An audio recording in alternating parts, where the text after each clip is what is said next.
Assalamualaikum warahmatullahi wabarakatuh, semangat pagi. Saudara-saudariku sekalian yang dirahmati Allah Tuhan Yang Maha Esa, kembali saya Roning Pandan hadir di tengah agan sekalian, untuk berbagi materi tentang integritas. Jangan lupa sediakan makanan dan minumannya dulu, pasang kencang sabuk keselamatan, dan mari kita mulai.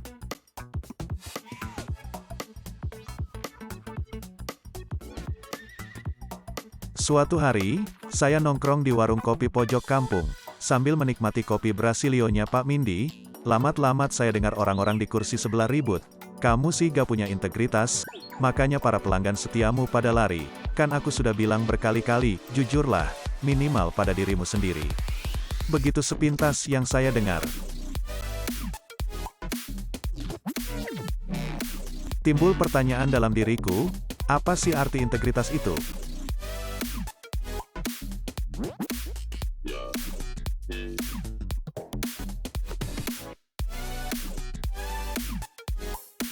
Menurut Kamus Besar Bahasa Indonesia, artinya adalah suatu mutu, sifat, atau keadaan yang menunjukkan satu kesatuan yang utuh, sehingga memiliki potensi dan kemampuan yang memancarkan kewibawaan, serta kejujuran. Ada yang mengartikan suatu konsep konsistensi tindakan, nilai, metode, ukuran, prinsip, harapan dan hasil. Bila dimasukkan ke dalam etika, integritas dianggap sebagai kejujuran dan kebenaran atau ketepatan tindakan pada diri seseorang. Salah satu ahli mengatakan, integritas adalah sebagai tiga hal yang selalu dapat kita amati, yaitu, memenuhi komitmen, menunjukkan kejujuran, dan mengerjakan sesuatu dengan penuh konsisten. Dari sudut pandang lainnya, adalah bersatunya, pola sikap, pola pikir dan pola tindak.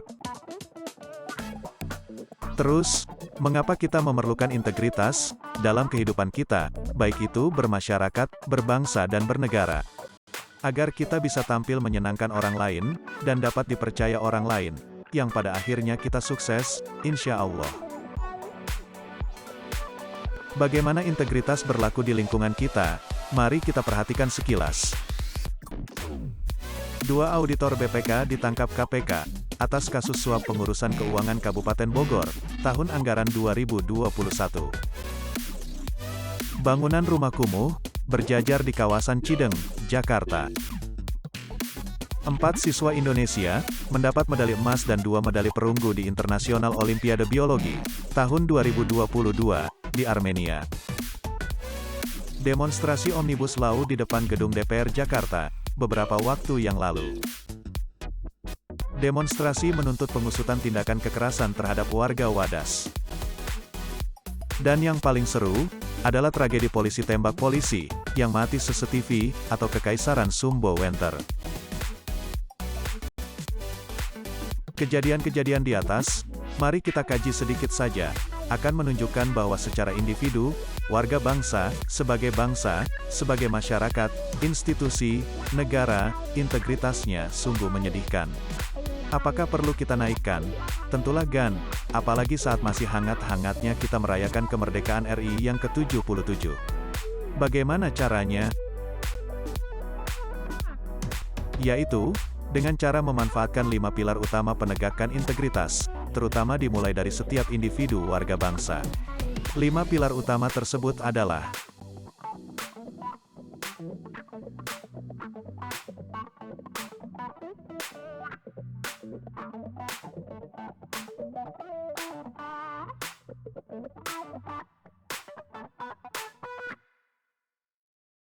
yang pertama adalah, jujur, menyampaikan sesuatu apa adanya. Jujur ini merupakan inti dari integritas sendiri. Banyak pemimpin nasional yang mengajak untuk kita jujur, terutama yang berkaitan dengan kampanye KPK, tetapi pada prakteknya mereka sendiri mengingkari. Contoh yang paling banyak bisa kita temukan di dunia politik, saat kampanye, mereka berjanji membela kepentingan rakyat, begitu menjabat, anaknya yang diangkat sana-sini, dengan cara apapun. Jujur bukan juga berarti tidak mengatakan yang benar, sehingga orang lain menganggap sebaliknya. Tingkah laku ini yang disebut penyesatan, beda tipis dengan kebohongan. Kebohongan cepat atau lambat akan terkuak, dan ini akan meruntuhkan kepercayaan dalam jangka panjang. Yang kedua, adalah menepati janji. Menepati janji adalah komitmen terhadap janji, sama dengan kita berhutang janji, terbayar saat akan ditepati. Sekali kita tidak menepati janji, maka ini kemudian dianggap sifat kita yang tidak bisa dipercaya. Bila kita sulit menepati janji, maka janganlah berjanji. Yang ketiga, adalah menjaga rahasia. Menjaga rahasia orang lain, apalagi menjaga rahasia negara. Saat kita asyik-asyiknya ngobrol, apalagi kita dominan dalam obrolan ini, maka sering kita kelepasan menceritakan rahasia orang lain, tanpa mempertimbangkan akibat bocornya rahasia ini. Bila kita sering membocorkan rahasia orang lain, maka kepercayaan lingkungan kepada kita rendah sekali. Yang keempat, adalah jangan membuka aib orang lain. Biasanya terjadi pada obrolan yang tidak konstruktif, atau pergosipan. Pergosipan ini akan menjadi hidup dengan menggunjingkan kejelekan orang lain. Bayangkan bila yang digosipkan kita, apalagi gosipnya nggak berdasar sama sekali. Jangan membuka aib orang lain, karena belum tentu benar. Orang yang kita gunjingkan mungkin jauh lebih baik dari kita. Bisa jadi ada Brutus dalam obrolan ini, yang mungkin akan melaporkan kita kepada orang yang kita gunjingkan. Yang kita gunjingkan sebenarnya adalah saudara kita, sebangsa, setanah air, seagama mungkin, serta bila sampai gunjingan ini terkuak, maka akan memporak-porandakan kepercayaan orang lain kepada kita. Yang kelima, adalah jangan curang. Artinya berproseslah sesuai aturan yang disepakati. Jangan mengambil yang bukan hak sendiri, atau hak orang lain, baik itu sedikit apalagi banyak, sehingga merugikan orang lain. Dugaan, pada awalnya para koruptor mengambil sedikit, dan menganggap hal itu wajar, sesuai dengan jabatan, peran dia dalam memajukan organisasinya. Lama-kelamaan karena begitu seringnya, menikmati dan aman, maka pelan-pelan semakin banyak, sampai 900 miliar rupiah, ada dolar Singapuranya, dan lain-lainnya. Bila penyimpangan ini terbongkar, maka hancur leburlah kepercayaan orang banyak kepada koruptor ini. Sekarang terserah kepada kita semua, apakah kita akan memilih menjadi pribadi, pemimpin, bangsa, pemerintah, negara yang berintegritas, dapat dipercaya, atau menjadi pecundang. Pilihan berintegritas akan memberikan kepada kita keuntungan jangka panjang, menjadi pribadi, masyarakat dan bangsa yang menyenangkan dan dapat dipercaya, mungkin juga akan mengundang para penanam modal asing dan asing, berbondong-bondong ke Indonesia, kunjungan wisatawan akan meningkat, nilai ekspor naik, tingkat korupsi minus. Tetapi, bila kita memilih tidak berintegritas, mungkin kita akan mendapatkan keuntungan jangka pendek, cepat punya teman baru, cepat ditinggalkan. Cepat dipercaya bangsa lain. Setelah itu mereka cabut keluarkan seluruh aset usahanya dari Indonesia.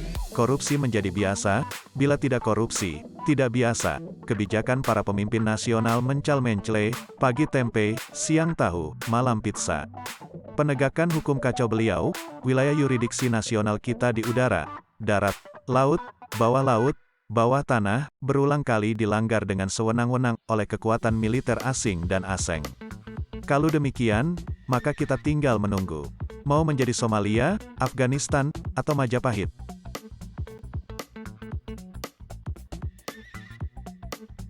Bila demikian, bangsa yang berintegritas adalah bangsa yang warga negaranya berintegritas, masyarakat dan bangsanya berintegritas. Berintegritas karena mampu membangun manusianya seutuhnya. Negara berintegritas adalah negara yang mampu menjaga kedaulatan dan hukum di wilayah yuridiksinya, mampu karena ditopang oleh hasil-hasil pembangunan nasional yang sesuai dengan tujuan nasionalnya. Demikian yang bisa saya bagikan kepada agan semua, kurang dan lebihnya saya mohon maaf sebesar-besarnya. Saya tutup dengan mengucap wabillahi taufik wal hidayah. Wassalamualaikum warahmatullahi wabarakatuh. Selamat pagi. Insya Allah, kita bertemu lagi dalam waktu-waktu mendatang. Sekian, dan terima kasih.